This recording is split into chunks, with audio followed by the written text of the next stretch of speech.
waxaan rabaa inaan u sheego dawladda dhexe annagu ma nihin dawlado Soomaali la yiraahdo oo dawlada ah waxaan nahay dawlad goboleedyo system federaal ku yimid oo buug yar oo buluuga lagu soo qoray oo wadanka la yiri sidaa ha u dhaqmo oo dan la mooday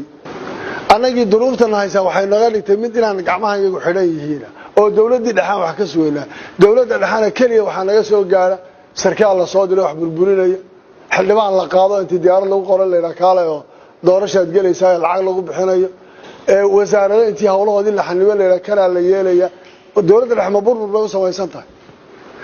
mase ku fakarayaan cidda maanta dawladda dhexe mas'uulka ka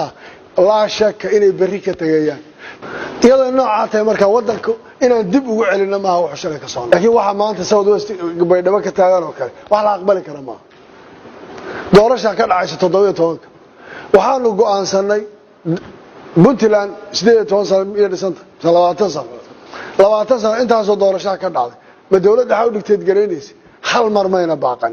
sidaa markay tahay marka ma waxa yaala oo laga hadlayaa doorashadii way dhacaysaa guddi baa la sameeyay doorasho baarlamaankii baa loo diyaariyay intii la soo qaado oo la geeyo xamar xildhibaanadii baarlamaanka ee koonfur galbeed in la yiraahdo gurigan ku jira 5,000 hadda qaata 50,000 way idin dambaysaa basooladahan hooya hadaa dawladda ninka aan rabnaa dooran weydaan dawladnimadiinu ma jirayso hadaa isaga doorataan jannadu irideeda ka galeysaan gaabishaarkiina waa joogto waan idin aqoonsanaynaa kanaan idin yeelana hal hada hiya shar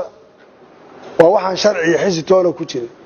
oo aan meesha oolin oo la aqbali karin hantidii la rabay wadanka in lagu dhiso in wax lagu furfuro lagu burburiyo oo maanta haday intay baydhabo isku laayaan la yiraahdo hadama iyo galalle iyo liisaan iyo xariin iyo eelay iyo wax isu laysay yaa mas'uuliyadda qaaday min